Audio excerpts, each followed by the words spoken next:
All right. Welcome to another episode of Bullheaded. This is episode 20. I am your host, Sean, here with Zoo and P-Bush. What's up, fellas? Doing well, man.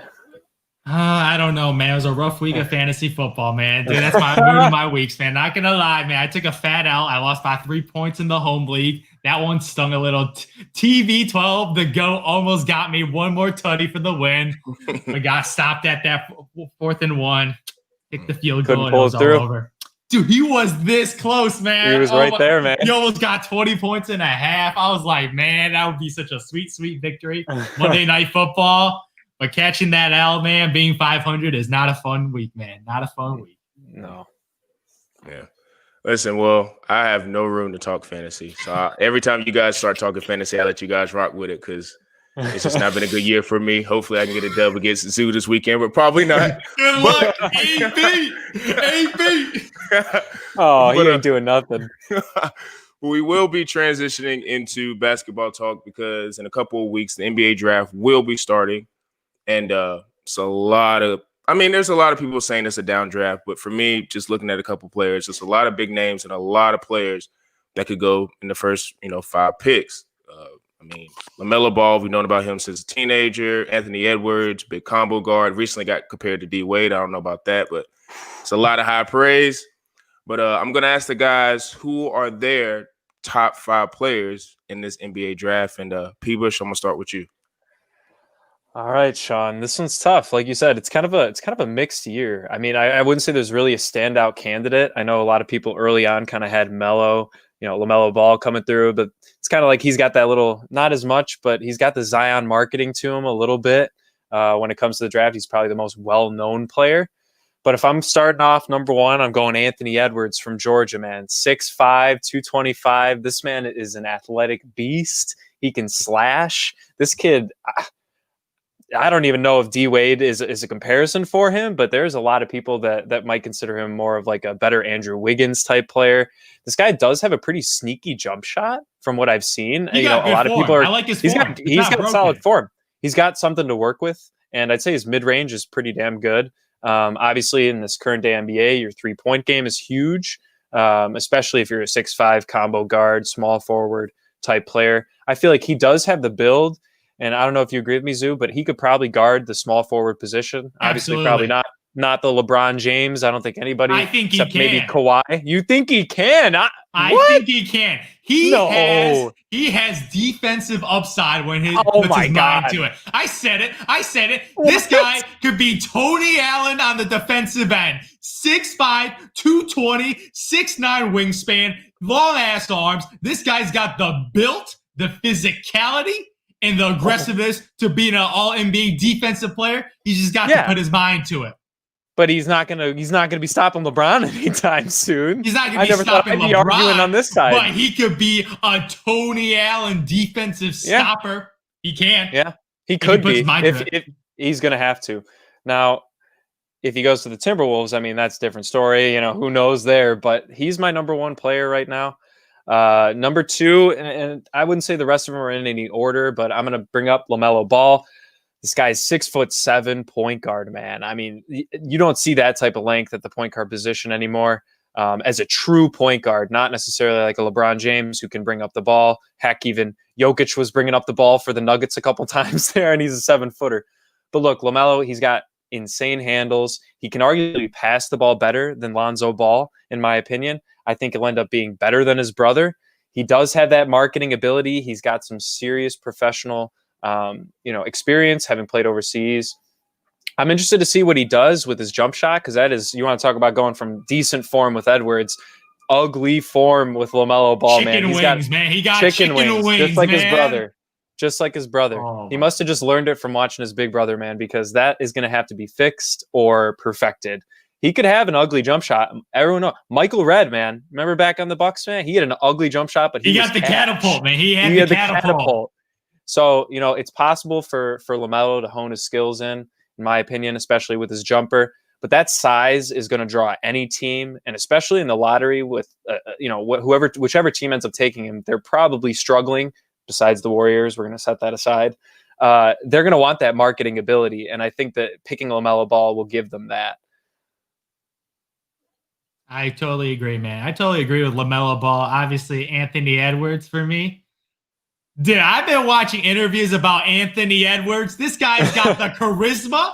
He's got the enthusiasm. I think he's got the leadership ability. He loves the game. When you see him dissect his own game, him talking to Mike Schmitz of ESPN dissecting his like strengths and weaknesses, you can see his mental mindset is very basketball. Like he loves the game. He's not in it for the money. He's not in it for get the celebrity dance. He likes the game. His like intelligence, his basketball IQ. I'm very impressed by his basketball IQ. Yeah. And he not only does he's got the physical tool set that's just gifted from God, like physicality, like 6'5", 225, built like a linebacker, man, built like a running back. Are you kidding me? This guy could have played professional football, but he's playing basketball right now. And obviously it's gonna pay off because he's gonna be a top 3 pick right now. And from what I'm watching from his mindset, that gives him the edge over LaMelo Ball. Because when I see LaMelo Ball, no charisma, no leadership, can't talk, sounds a little stupid when he talks like in his interviews, man. A little dodo bird up there with Russell Westbrook in his interviews. I'm just thinking, I like his game. I'm having second thoughts, man. I don't want my point guard to be a little stupid up here playing Fortnite all day. Are you kidding me? I want my point guard to play basketball, have high basketball IQ. And when I see LaMelo Ball, he's still gonna be in my top 5 because of his 6'8" body and ultimate passing ability, but his intelligence, I think is more instinct than basketball IQ. And his I'm sorry, this guy has zero charisma. Just like his brother. Can't talk, no leadership ability. Very quiet. Man, if you quiet, you ain't a leader, man. When people say someone's a quiet leader, like Kawhi Leonard's quiet. Yeah, I'm sorry, you ain't a leader. I'm sorry. You got to be a vocal leader, man. You got to be vocal to command, especially grown men in the NBA. But I agree with you. I got LaMelo Ball also in my top 5, but I'm getting another one. The man from France, Killian Hayes, man. Ooh. The international player. I watch this guy's lefty skills, man. I like his frame. 6'5" defensive player. Got a nice 3-point shot. It got a little Ginobili in him, got a little shaky bakey. Like I like that in his game. But overall, from a physicality standpoint, you could put him in and play 1 or 2 easily. And he has a defensive mindset too. Like he likes to play defense, especially as a young player. Nobody likes playing defense. Like like if you're an 18-year-old coming in the league, that good. Yeah, you don't want to you just don't want to play defense. You want to chuck threes. Get some buckets, get the 20 points and 10 assists. That makes complete sense. But this guy is coming from Europe. And people from Europe, man, they play with high IQ. High IQ. That's how you make it in the NBA. So Killian Hayes has got to be in my top 5. All right, Zoo, I'll match you with another international player. Deni Avdija, out of Israel. I don't believe in him. I don't believe in him. This man is 6'9". All right. You're talking about a team, teams that may need a small forward, power forward area, the guy that can run the floor. The only thing he really needs to work on, and I know, Zoo, this is all you look at when you're looking at a prospect, is his jump shot. Mm-hmm. But look, this guy is one of the best defenders in European basketball right now. He's solid. He can run the floor. He's super explosive. I think a team that has decent guard play or guard depth will want to add this type of guy to the team because he's willing to run that fast break. This guy, he's been pretty young. He, once again, professional experience when it comes to playing overseas, which I think a lot of people might dismiss, but it is some seriously competitive basketball over there. Not to the NBA, but, it's a good transition into the NBA. I think this guy, I don't know if he'll end up going top 5. I personally like him as a top 5 talent, but it's going to be coming down to who's willing to take a risk. And as we've seen with some European players, Manu Ginobili, great. Dirk Nowitzki, great. Then you have the Nikola Mirotic's of the league, man. They kind of fall off and just jack up threes, like you said, Zoo, doesn't want to play defense.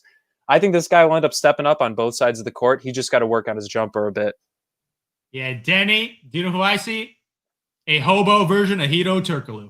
I think he's going to be a better version. He's going to be a homeless version of this guy. I'm sorry. No, I'm sorry. When I watch him play, I'm not even impressed by his highlights. His highlights are just lights, man. They ain't high at all, man. He just looks so average, man. He just throwing the ball down on people. I'm sorry. When I see Deni Avdija play basketball, man, I just see We got some Luka Doncic. God. We got some Luka Doncic fever, man. We see Luka hitting that game winner. We getting hyped. We want the next European sensation. I see Denny and I see Killian Hayes, man. Nah. Killian Hayes, man. He's a brother, man. This guy's a baller. I see this guy from Israel. I'm sorry. There's nobody from Israel that's ever been great at basketball. Hey, same thing about Giannis in Greece, man. Come on. I give you that. Yeah. It happens. Someone's got to start it. Denny Avdija, if he's drafted by the Chicago Bulls, I'll be very disappointed. I'm going to get Nico PTSD right there. Nikola Mirotic PTSD. Man, I see this guy play. This guy ain't going to start on the basketball court, man. I'm sorry, man. But for my next spot, man, I'm going with Isaac Okoro, man. Isaac Okoro. Yeah, you know me. I love my dynamic wing players, man. So this guy is prototypical. 6'6", 215, built like a bull, extremely strong, dominant athlete. So a guy that mostly depends on his athleticism right now. So pretty much this is going to be on work ethic right now. Work ethic. He's got to be putting in that Jimmy Butler work, putting that Jaylen Brown work on his game. Because I feel like year one, he's going to suck. His overall skill, like his jump shot, is like even his mid-range and just overall game, it's just not there yet. He's not a polished overall basketball player. But I just see the physical tools. Like this guy can either be Stanley Johnson or Jimmy Butler. Like on that spectrum right there, especially in a draft that's relatively weak in comparison to the other years, I'm taking my chances on Isaac Okoro, a guy that could be a dynamic wing that plays both sides of the court and be that 3-and-D type player in the future. Don't you think that he would end up falling out of the top 5, though? I feel like a top 5 team, besides this year with the Warriors in there, they're looking for somebody that can come in and make an impact right away. And you're saying this guy might take a year or two, which is fine, but I think that ends up falling towards the back end of the lottery more so than a top 5 pick, personally. But Cleveland Cavaliers, take this man if you want a wing. That's what I'm saying, man. I'm just saying, man. They need a wing player to pair with their young guards, man. They need a wing, and I think he's the best player available. That's all right, Zoo. But you're going to hate my next one, and I know it for a fact. Got my boy out of Memphis, James Wiseman, man. Top 5 pick, absolute. This man is 7 feet. He is a rim protector at its finest, but he still put up 20 a game in college. This man is going to play like 3 games, man. Not real sample size. Doesn't matter. So did Joel Embiid. Now, James Wiseman, this guy can come in. He can give you points, but the thing that stands out to me is not only his shot blocking, but also his ability to just get on the offensive boards, get second chance points. There aren't that many great big men in the league now, man. Something is going to have to change where a team is going to end up switching the culture of the NBA back to the point where they are dominating in the paint, man. It's just something that you may want to add to the team because someone's going to have to change. It's not going to be 3-point barrage for the next 20 years, right? Now, they're going to have Wiseman available. He's projected probably top 4, top 3 at this point. I think everyone's kind of up in the air at this point of who's taking who. But look, I think this guy, he didn't play that much in college, but he's got the size, he's got the strength. I still think he's better on offense than a lot of other big men that have been drafted in the past coming out of college, which I know is a big hesitation for Yuzu. You just hate center play. But he's a pretty good motor. I think he can run up and down. And if you're looking for a team, if a team is looking for him, they need to have very solid guard play. They need to have solid wing players. And they just need this guy to come in, get rebounds, give him 15 a game, and close the deal for him down in the paint. I think there's going to be some team in that top 5, top 7 that's going to take him because of that reason. Yeah, James Wiseman, not going to lie, he's number 5 on my list. I looked through this draft. Oh. Yeah, I'm surprised by it, too. I'm not a fan of the center position. Wow. It is very irrelevant in a 3-point shooting league, space and pace. But overall, this draft, especially at the wing position and even at the guard position, just relatively weak. Very weak. Like Tyrese Halliburton, nah. Are you kidding me? Like Jalen Smith, who the hell are you? Obi Toppin. Okay, you got some nice Obi's solid. Okay, I like his highlights. He looks very exciting, but the man's like 22 years old. So this guy, like Larry Nance Jr., man. Oh, if he's Larry Nance Jr., he does not deserve top 10. Nah. Oh my God. So I got to go with James Wiseman. I could easily see if the Warriors keep their pick, I think they're definitely going to take Wiseman as far as the fit, especially at the center position. Warriors have been dominating the NBA for the last decade without a true center, and now they're getting a top 5 player in that position. I think that'll be a terrific fit, especially with their young guards and Andrew Wiggins and Draymond Green. It solidifies their starting lineup, and all that guy has to do is run around, play defense, block shots, and get rebounds. Like, he doesn't need to do anything else. That's it. Doesn't need to do anything else. Bunch of second chance points. Oh, yeah, that's definitely. Don't take that fadeaway jump shot that he loves to do. I'm sorry, you're not Chris Bosh yet. You're not. You want to be Chris Bosh, but you ain't Chris Bosh. He got the lefty. He even sort of looks like him with his lefty jump shot. It looks a little Chris Bosh-esque, but he ain't there yet, especially down low. Takes a lot of hard fadeaway jump shots, but James Wiseman, he's got to be my top 5. I don't love it. This draft is I'm hoping there's some surprises because I feel like in the 15 to there could be like the 10 to 20 range. There's one guy. There's usually always a guy that surprises everyone, like the Klay Thompson of the draft, the Devin Booker, the Jimmy Donovan Butler. Mitchell. Oh yeah, Jimmy Butler. That was a hell of a pick by GarPax. Hell of a pick. The only good one they made. But overall, I feel like in the teens, there's gonna be a guy that's gonna step out. That's not, I would say, like the consensus top 3 or top 5. Yeah. No, I got Wiseman. I think going to the Warriors would be solid. Definitely an upgrade over Zaza or Andrew Bogut, to be honest. But rounding it out with my 5th, I'm going with Onyeka Okongwu, man, out of Iowa State, right? Yeah, he 6'10" frame, man. This guy is huge. He knows how to run the floor. He's a great defensive player. He's drawing a lot of comparisons to Bam Adebayo, which I don't think is that bad. I think he actually does have a better jump. Bam Adebayo is his draft net comparison, man. That is his number 1 comparison. That or a more offensively heavy Tristan Thompson when it comes to size-wise. Not saying that's much, but look, this guy is a solid defensive player. He can score. Apparently, he's been, he developed a decent mid-range game in college. His form is a little off, but it seems to work. But supposedly, in the quote-unquote off season during the bubble, whatever you want to call it, he's been working on his 3-point game. He realizes that that's a necessity to have at this point in the NBA. I think he's rounding out my top 5. But Zoo, what's your last one? Like, funny fact, Onyeka Okongwu, this dude played with LaMelo Ball at Chino Hills. He did. That's crazy. Yeah. Chino Hill, a high school, had 2 basketball players to be potential top 5, top 10 picks on a high school basketball team. That is ridiculous. And you also include Lonzo Ball. You had 3 NBA players. 3 NBA players on a high school team. No wonder they ran the table. But for me, man, my last pick, I was hating on this guy a little, man. But I got to go with Obi Toppin. I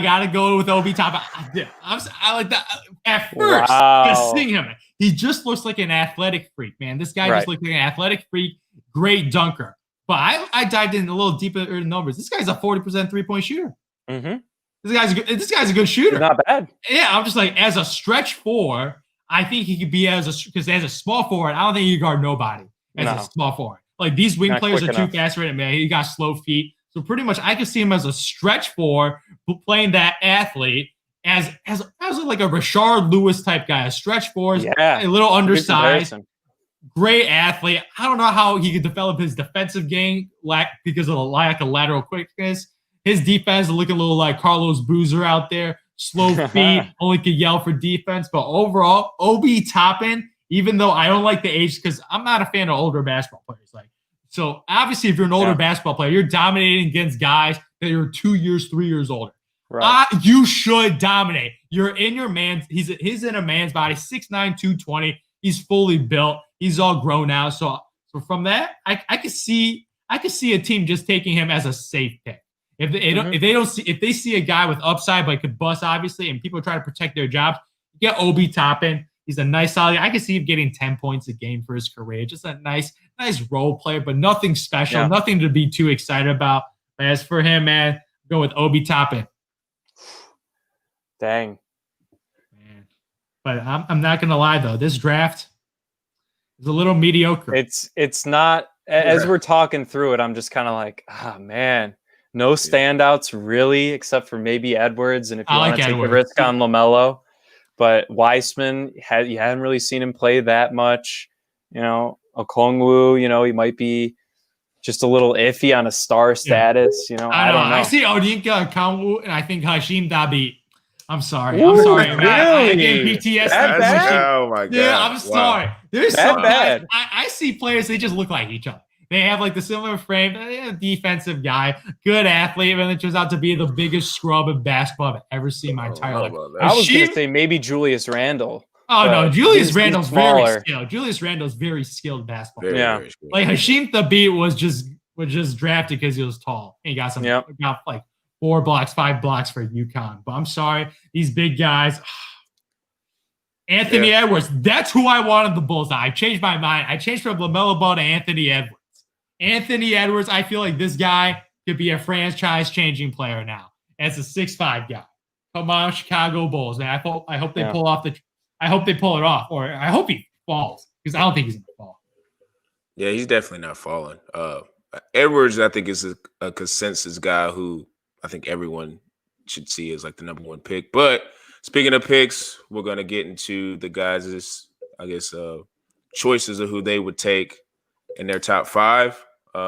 We all know who the order is. And I'm going to start with Zoo. Who you going with your first pick, man? If I was the Minnesota Timberwolves and I see my young roster, you can't mess this up. You can't mess this up because it'll be over, especially right now with D'Angelo Russell, Karl-Anthony Towns. You got 2 solid foundational players. The problem is D'Lo, I don't think he's an all-star, like perennial all-star. I don't think he's a perennial all-star. He's like that borderline bit. But in the West, he'll never make an all-star game the rest of his career. Never make it again. He's a solid player. Yeah, I'm sorry. If you're in the East, you can make it. Because the East is just pretty sad. But in the West, I see Ja Morant. Ja Morant is so much better than D'Angelo Russell. He's nasty. Dude, he is so much better. It's not even close. I put them in different tiers. Different tiers of point guard. Has the ability to create. I see D'Lo. I see him as a solid scorer. Not a great athlete, but a great scorer. Not a great leader. Like, no, definitely not a leader. Definitely not a true point guard. He's more of a combo guard. But if I'm going with them, as my philosophy goes, best player available, regardless of position, Anthony Edwards, number 1 overall draft pick. And I feel like they got 3 solid players, and now they got to get some role players, especially in the West. They got to make a run, or Karl-Anthony Towns, D'Lo. Man, it's sad that Cats only make the playoffs once, and that's because of my man Jimmy Buckets. Jimmy Butler, man. Man. Zoo, I'm agreeing with you on my number 1 overall. I think you got to take Edwards. I think he's kind of started to stand out as the clear number 1 pick, especially now that we've known the order for a while, and teams have had ability to look. I think that they just need a slasher. You know, they got D'Lo who can drive the ball but also shoot very well. Cat's definitely more comfortable in the post mid-range type game. Edwards can come in and be the absolute slashing guard, spacing the floor a bit because, you know, he can still shoot relatively well, and give Cat a little bit of space and paint. I think, like you said, Zoo, philosophy of taking the best talent overall, especially at number 1. You got everyone in front of you. Maybe a little bit easier said than done, but I think Edwards is standing out a bit this year. But as for number 2, Zoo, I think for the Warriors, I think they're going to go with LaMelo, and let me tell you why. What? I think they're going to trade the pick because I think LaMelo. So think about it this way: if you said they might take Weissman, that would be, if they want to keep the pick, that would be the right call. But I don't think they want to. They've been very secretive about what they're going to do with this pick. There's really been no news, you know, not that much hype around who they're picking. Obviously, wanting to know who they're going to pick, but not any rumors or anything. Now, if they pick LaMelo, they could obviously trade to, you know, get a superstar. They could, you know, including another package, you know, other draft picks, or they could trade him straight up and just get another solid player at center. They don't have to necessarily get a stud, but they also don't have to form a rookie at the same time, which they would have to do with Weissman. I think that a team would be willing to trade for LaMelo purely because of his marketing ability.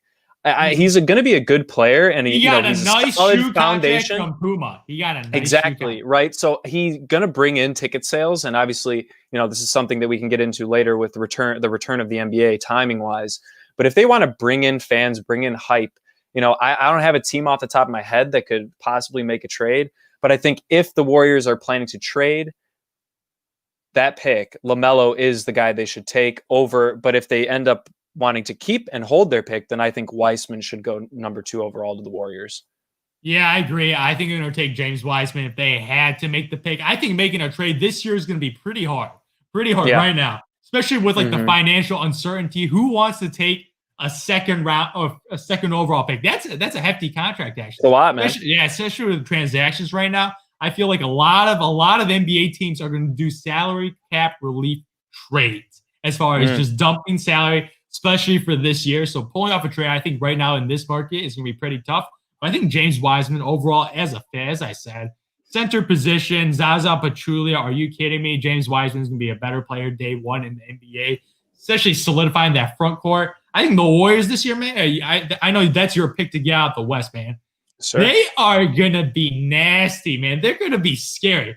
But, man, I just see the West, Golden State Warriors, both the LA teams and the Nuggets, have mercy, man. The West is going to be too beautiful to watch, man. I'm going to be watching West basketball, and I'm going to watch the East, watch my Bulls being the pathetic East and be like, okay, let's see our new talent that we're going to get. But overall, James Wiseman, I think he solidifies the front court. Overall, I think it just makes too much sense. And I see like the other players available, especially at the guard position, they're set. Like Steph Curry, Klay Thompson, they don't need them. They're going to play paying 40 minutes in the playoffs, and they're in championship mode. I feel like in the next I think they got 2-3 years left of winning a title. Especially if Steph Curry gives up 35, I think that's a little out of his prime. At that age, he ain't LeBron James. He doesn't for his gameplay. Yeah, especially even a guy that doesn't rely on athleticism. I think at age 35, 36, that's when the Warriors championship window is closed. So they got to go all in. All in. To get another ring to add to Steph Curry's ring collection. But James Wiseman, center, number 2, baby. But, man, the next up, man, the Charlotte Hornets. One of the worst franchises in NBA history. Run by the best man in NBA history. Michael Jordan, the GOAT of basketball, but one of the worst GMs we have ever seen. The guy that drafted Adam Morrison out of Gonzaga. The man that drafted Kwame Brown, number 1 overall, straight out of high school. The man that drafted Cody Zeller. The man that drafted that was a bad Kaminsky. Are you kidding me? Horrible track record. Has a historical trend of picking the wrong player. So going with that trend, they're going to pick Obi Toppin. You think so? Yeah. He loves his power forward. He does. I don't know why, man. It's his love for Charles Oakley. We all know that. Come on, man. He still holds a soft place in his heart for Charles Oakley when they traded him. I'm sorry. Dude, that franchise is just one of the worst run franchises, especially drafting. Like this team is always missing the playoffs. So they get all these lottery shots, man. And I forgot another one, probably one of the bigger ones. Michael Kidd Gilchrist, man. Number 2 overall. My God, so the guy that had the sideways jump shot. Ronnie Brewer. Oh, my Lord. Pretty much. His career is pretty identical to Ronnie Brewer, a defensive player that can never shoot. Guy that was on the Dallas Mavericks this year, absolutely atrocious on offense. Absolutely horrendous. So I think the Hornets are going to mess up this pick and pick a guy like Obi Toppin, who's going to be a nice role player. But when you're drafting in the top 3, you're drafting for a starter on your team for the next decade. So that ain't the guy. So you're basing it on his track record. I mean, look, I know that I just talked about how personally I think the Warriors will end up trading the pick, and so I'm going to hold my LaMelo Ball pick at number 2 to the Warriors. Okay. So I think that the Hornets and Michael Jordan himself, the horrible drafter that he is, with no real footage of watching Wiseman play that much, I think he's going to end up taking James Wiseman. He loves his big men. I think they have a solid, but not great, but a solid backcourt with Terry Rozier and Devontae Graham. Devontae Graham had a pretty great year, most up there for most improved. That is the most average backcourt in NBA history. Yes, but it's not. It's their best aspect of their team, sadly, at the moment, and they need to up their defensive ability. They literally play zero defense, Zoo. They have no defense whatsoever with Cody Zeller down there, man. They need a legit shot blocker. They need someone that can run the pick and roll, get Devontae Graham, Terry Rozier, easy shots. I'm not saying they're going to make the playoffs by drafting Wiseman, but I think that fits their team the most over drafting, if LaMelo were to drop. I don't think Jordan would like that big of an that big of a name and all that. That's just not Michael Jordan's thing. So I think he's going to end up going with Weissman. But, man, here it comes. Number 4. Oh, this Your is the Chicago pick that Bulls, I only care. This is the pick I've been waiting for. I've been waiting a whole year for this after watching my pathetic Bulls win 20-something wins. Absolutely pathetic. But number 4 overall by AK, the man from Russia with his buddy Mark Eversley, is going to pick the man from France, Killian Hayes. He's going to pick a European player. He has a history of picking European players and hitting bullseyes, a.k.a. Nikola Jokic. And I feel like Killian Hayes might be this year's Nikola Jokic, the European player, the lack of tape. He might go under the radar. The man from France. This guy, like I said, 6'5", 195. I know from the Bulls' perspective right now, they're looking for a true point guard. A true point guard, a playmaker. There's been reports that the Bulls have been looking for a playmaker. I love Kobe White. I love his ability to drop 20 points, but he's a bucket getter. He's a 6 man, and you could be a very profitable player by being a 6 man, making $15 to $18 million by playing that Lou Will role. He's going to be off the bench, giving us that energy and getting us buckets. But as Zach LaVine being the cornerstone player, the guy that's going to be dropping 25 points.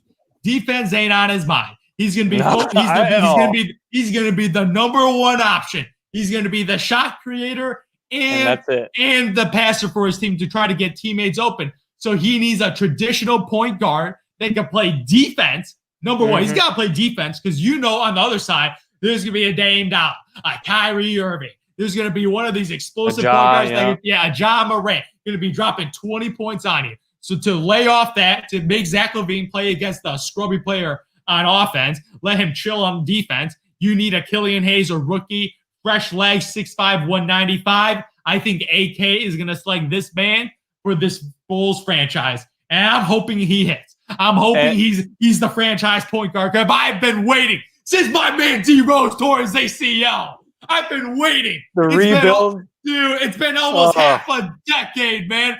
Half a decade we missed the playoffs. We need to be back. And I hope the AK turns it around. Zoo, this is going to surprise you, but I actually agree with your pick, man. Killian Hayes so originally when I had, reviewed this, he is not in my top 5 because I was a little hesitant to put him in there just because I feel like he hasn't been getting as much hype as some of the other players. Not that anyone's, like we have said multiple times, has really stood out besides Anthony Edwards. Obviously, LaMelo is going to get his thing. But look, I think Killian Hayes is the best fit for the Bulls. I think there may be better talent out there. Not necessarily, for everyone's opinion, but I think that, Zoo, you made a great point for the defensive end. We need somebody that can anchor on the defense. I don't want Archie Diacono out there being the anchor on the defense. How is that He's a solid NBA roster? He's Archie a Walmart Diacono Kirk Heinrich. Making $3 million. He makes more money than Rajon Rondo. Are you kidding me? Archie Diacono makes more than Rondo. I know. Howard. They're also playing with LeBron, Andy. They're also playing with LeBron, which means they can't take that much money. And Anthony Davis. But look, I think Killian Hayes is going to be solid. I mean, I like his size. I like his IQ, as you mentioned earlier, Zoo, in your top 5. I think this is the best fit for the Bulls, for my Bulls and your Bulls, obviously. But look, the Bulls needed to make some type of move. They obviously drafted Wendell Carter a couple of years ago. They don't really need another center. They have Lauri Markkanen. I'm still hesitant about him. He's solid. I'm hoping the coach Billy Donovan turns that man's career around. That's what I was just about to say. Is I think Billy Donovan, whoever they end up drafting this year, if it's Denny Avdija or if it's Killian Hayes or Colin, whoever it ends up being, I trust Billy Donovan enough to bring him in, hone their skills in whichever way and fit the Bulls organization to the way it is. But absolutely, especially the way he coached the Thunder. Especially the way exactly. And all right, Zoo. Now the last one in the top 5 is arguably one of the most frustrating franchises in a while to watch. It's pretty ugly. You know, you'd think that they were a pretty young team, but they have a lot of actually veteran players on that team, especially on the front court area. Kevin Love, Tristan Thompson. Now, exactly. And I'm going to go with Onyeka Okongwu is what they need. And you want to know why? I think they're going to dump some salaries. As you were saying, Zoo, there might be a lot of trades this year. Tristan Thompson's free agent. And exactly. You know, and Tristan Thompson, right? They could move Kevin Love. They have Andre Drummond there. But I think they just need somebody young. Yeah, exactly. I think they need somebody who's young, obviously can still play in the post, but has a decent mid-range game, can run pick and pop with Colin Sexton, because he's got solid scoring ability. He doesn't like to pass the ball that much, but honestly, last year, who was he passing the ball to? So he was only averaging about 3-4 assists. Now, if he can actually get a pick and pop game, I think Okongwu will end up being a great addition to the Cavaliers, as long as they're able to move up some of their veteran, older, very expensive contracts in their front court. Absolutely. That's a solid pick. I can see the Cavs making that pick. Do you know why? Yeah. It's forgettable. Just like that franchise after LeBron left that pathetic mess. I'm sorry, the Cleveland Cavaliers is the worst franchise in NBA history. And LeBron James, the savior, gave him a ring, and that's the only ring they'll ever get in the next 50 years. The next 50 years, they'll have that one title. Good for them. But for me, I see from the Cavs perspective, right? I'm looking at my options. What do they got to do? Sell some tickets. LaMelo Ball to the Cavaliers, baby. LaMelo Ball, man. Dude, even though they got Colin Sexton and Darius Garland. Dude, there's a lot of reports out there, man. Yeah. People don't like his leadership ability, his interviewing. He's been a very poor interview, which is not surprising at all, just by looking at his interview history, man. The guy's an absolute clown, man. Like, he just doesn't know what he's talking about.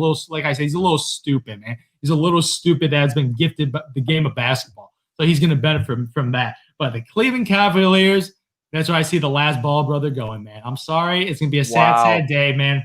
If he ends up in the Cavaliers franchise, I'm sorry, his career is going to be very mediocre. It's going to be very mediocre. I'm sorry. That's where careers go to die. Like, Kevin Love. Dude, seriously. Tristan Thompson. Like, who talks about Kevin Love anymore?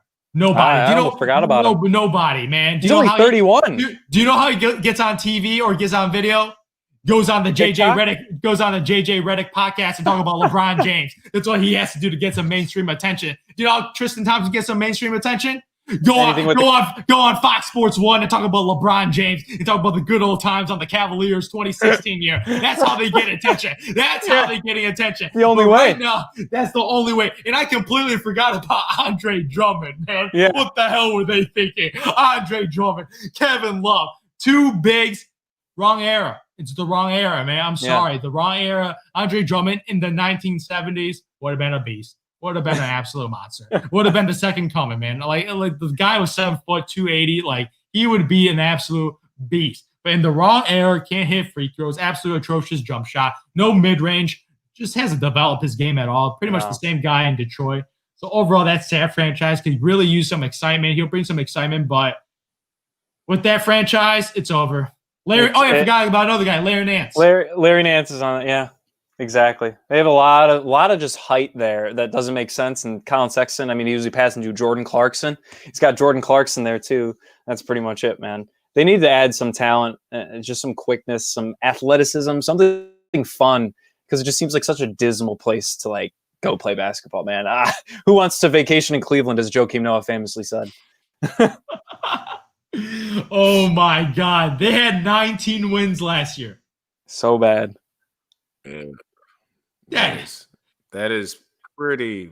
I don't even know how to explain that. I would say Cleveland sports as a whole has been through a lot of misery. So I guess that one championship they had. You know what that was? A miracle. They almost won the World Series. They don't happen twice, man. I'm sorry, they don't happen twice. They almost won the World Series, but the Cubs came through. Same year. Oh yeah. They were trying to get a little too greedy. They had a great year, man. Want to win multiple titles. Yeah. Oh, man. I will say one guy, not so much he would be a top 5 pick, but one guy I was listening to a podcast and I actually went through his tape. I don't know if you guys have heard of Patrick Williams. For some reason, he's like a 6'8" guy, like a small forward. I'm not saying he's going to be this player, but just like his movements and how like he's so raw when he was coming out of school, like he reminds me of Kawhi. Like, you know how Kawhi couldn't come out and shoot at all? Like, he looks like physically built like him. He's like hellacious on the defensive end. He has kind of a weird shot, but like he makes his free throws, so that kind of can help with mechanics. But I think Patrick Williams is like when Zoo was saying earlier about the 10 to 20 range. Like, he could go to like a contender. I like and be, that. Like, really good. Like the Mavericks or something like that. Yeah. You know his NBA comparison is? OG Anunoby. Ooh, that's not bad. Dude. He went to FSU. He went to FSU, right? FSU. Yeah. He's one of those like elite wing guys, good athlete, good defensive player, and could develop his game. I like that pick. That might be an underrated pick. Yeah, I like that. That would be actually nasty. Looking at him with the Mavericks. Or Ja play with play in Memphis. That'd be solid. Memphis, I'm interested to see who Memphis picks. Zoo. I think that's going to be a big one that they might. They're trying to find a steal right now because they kind of got not necessarily gypped because they had a decent season, but you'd think with who all got hurt with Triple J. You know, they're like, oh, I wish we had a lottery pick, but they just missed it. I think they're going to be delving heavily into those mid-teen areas and trying to find that gem. Who knows? Maybe Patrick Williams, man. Yeah, that could be another good addition. But speaking of the NBA and the NBA draft and all that stuff, you know, there's been a lot of talk with the NBA return. You know, a lot of players have been kind of upset because they don't want to come back on the 22nd. You know, I think they were trying to fight for January 18th. 19th, Martin Luther King Day. But I think if they wait too that long, they'll lose like billions of dollars. Half a billion. Yeah, half a billion. That is crazy. So I want to get you guys' thoughts on the NBA return. Like, what day, you know, would you like to see it come back, or any topics on the NBA return? And P. Bush, you can finish it off for us. This is tough because, I mean, obviously, as you said, Sean, everything's kind of swirling around the January area, which, I mean, from post-NBA Finals point would be about a 3-month break. And I think, you know, looking at, obviously, pre-COVID, every season ends in mid-June, right, Zoo? Correct me if I'm wrong, and picks back up right around a little bit before Halloween, maybe. So October, yeah. I'd say there's about 5-6 weeks shorter of a break, but aren't there technically these 8 teams that didn't make the playoffs? Aren't they having their own little bubble right now? Like they're kind of playing and, you know. Nah, it's more like a training camp. It's a training thing, but hey, you know what? They haven't really played that much since March, right? Like that's the only team. So I think that's something the NBA is going to have to think about is obviously they want sales. They want fans to be in stadiums because they need to make whatever they're going to be losing in this time right now. They need to make that back, right? Pretty quickly. And they could. But COVID is varying so much on a state-to-state basis that, like, if a team is playing in, you know, Wisconsin, playing in, you know, at the Milwaukee Bucks, is that going to be treated completely differently than, you know, playing down in Orlando with the Magic? No one really knows at this point. I personally would like to see it in January. I think it'd be fun. I think they could kind of treat it like the 2012 lockout season and play like 50 to 60 games. I know there's been some they're going to play over 70 for the TV money. Exactly. So, and that's something that then load management, you know, could come into play. A lot of organizations are going to end up resting their players because they could have, you know, back-to-back nights where they have to play and travel. It'll be interesting. You know, are there any procedures that players have to be under, you know, obviously outside of a bubble, but are they confined to their own homes and the training facility? Is that it?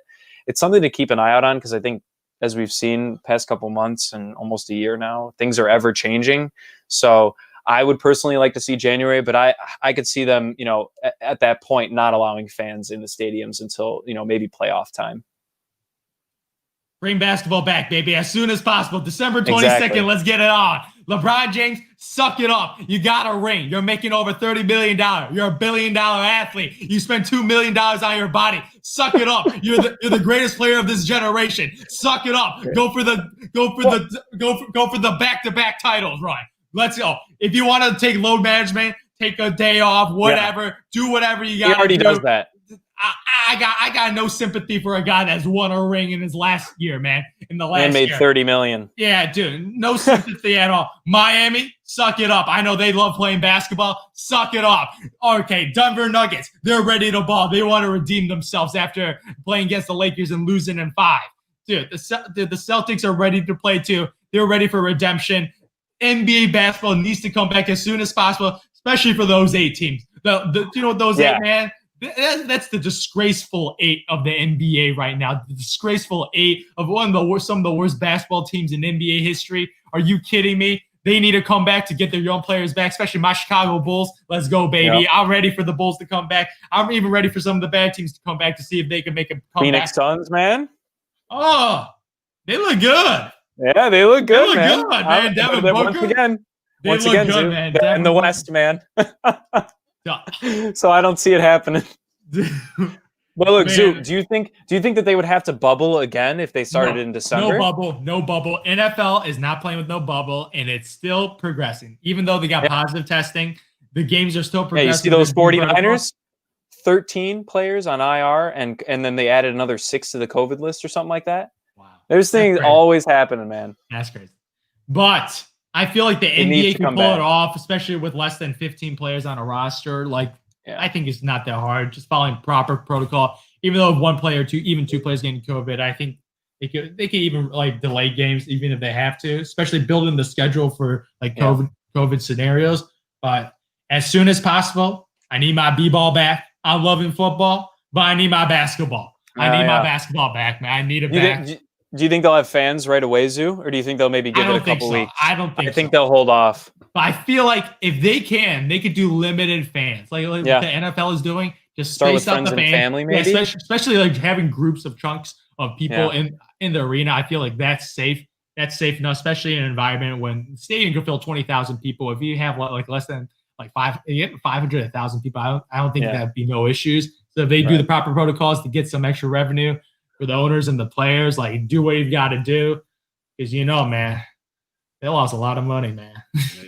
And you know what? Hey, they can test run in Florida, man, if they want to, because Florida's always down to try anything first. So start in Orlando, put maybe 1,000, 2,000 fans in there, see how it turns out in good old Amway Center, and progress from there, man. Yeah, I could definitely see them, at least the people who like the major season ticket holders. I could see them getting like the people who sit in suites. I could see them getting dibs at like the first tickets and like being able to watch the games. But they have to start in December. Like I say, I get LeBron, like maybe, and like you say, he has AD, so he can probably take off the first couple games, whatever in the month, because it doesn't matter. But like, they have to start in December because the revenue they would lose is, and plus too, like I think with the TV contracts, I was reading somewhere where I think they have to get to like 72 games. It would be, they would have to play like probably like 3 to 4 games in a row, like if they started in January, just to get to that 72 threshold. And I don't think that, especially for somebody like LeBron and older players, I couldn't see that happening. They could extend the season again, but it would just start overlapping. They can't overlap the Olympics. You can't overlap the Olympics. The Tokyo Olympics are coming up, so they can't overlap. So I think for a fact they got to start in December. Yeah, I didn't even think about the Olympics. God, even if they do have the Olympics, like who's gonna play? Because like, say if KD and Bron they make it to the like finals, they're not playing. Like I know they don't. I don't think they already play, but like it would have to be like, I guess the young Bucks, man. Yeah, 25 and under. Yeah, the team that lost, pretty much that team's gonna get sent back. Yeah. Well, that's all the time we have for tonight. We definitely went through a lot of draft talk, a lot of interesting talk. We're probably gonna have a little bit more as the draft comes up. As always, make sure you guys subscribe to our YouTube channel. Go to our Instagram and Twitter page, bullheaded_pod. We have daily content that I put up, regarding the times, NBA content, not so much baseball because the World Series just happened, and a lot of NBA and NFL content that I put up. And as always, peace.